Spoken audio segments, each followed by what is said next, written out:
கிருஷ்ணகிரியில் கிழக்கு மாவட்ட அமைப்புசாரா ஆட்டோ ஓட்டுநர்கள் தொழிலாளர் முன்னேற்ற சங்கம் சார்பில் காந்தி ஆட்டோ ஸ்டாண்ட் லண்டன்பேட்டையில் திறப்பு விழா நடைபெற்றது. காந்தி ஆட்டோ ஸ்டாண்ட் லண்டன்பேட்டையில் கிழக்கு மாவட்ட அமைப்புசாரா ஆட்டோ ஓட்டுநர்கள் தொழிலாளர் முன்னேற்ற சங்கம் சார்பில் திறப்பு விழா நடைபெற்றது. இந்த திறப்பு விழாவில் சிறப்பு அழைப்பாளராக நகரச் செயலாளர் அஸ்லம், வேலுமணி திறந்து வைத்தார்கள். இந்த திறப்பு விழாவை தலைவர் முபாரக், செயலாளர் சாதிக் தலைமையில் நடைபெற்றது. மேலும் ரியாஸ், சோமார்பேட்டை ஆட்டோ ஸ்டாண்ட் தலைவர் விஜயகுமார், கௌரவ தலைவர் ராமன், ஹரிஹரன், கார்த்திக், ஆலோசகர் ரஃபீக் ஆகியவர்கள் முன்னிலை வகித்தனர்.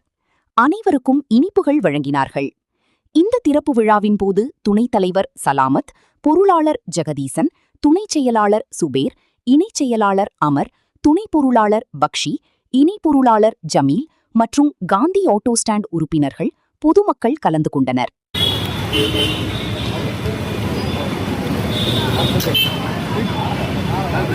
திரும்புறதே இல்லை.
உங்கள் தேடல் நியூஸ் சேனலை லைக் பண்ணுங்க, ஷேர் பண்ணுங்க, கமெண்ட் பண்ணுங்க, ஆல் பெல் பட்டனை கிளிக் பண்ணுங்க, மறக்காம சப்ஸ்கிரைப் பண்ணுங்க.